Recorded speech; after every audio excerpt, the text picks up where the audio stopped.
Sebab ada story dia nantilah aku akan sambung cerita. Sebab aku rasa makanan Malaysia ni paling sedap. So aku dah try dah makanan kat luar negara.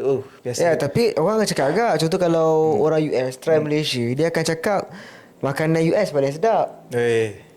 Kan? Tak Sebab aku tengok kat TikTok ke kat YouTube kan. Bila orang datang Malaysia, tak kisah orang Jepun ke orang US, orang terkejut. Masakan kita sedap. Sebab apa dia kata sedap?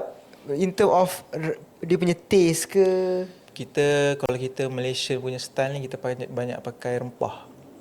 Spice lah. Lepas tu santan, mana pernah ada orang pakai santan. Tengok makan nasi lemak, sedap.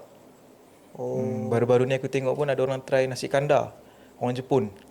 Dia kata makanan paling sedap dia pernah rasa dalam dunia. Serius tak? Ya. So aku macam no wonder tak boleh percaya lah benda tu kan. Ya, kau tengok kan YouTube. YouTube dia, Kau cuba TikTok check dia. video-video lain.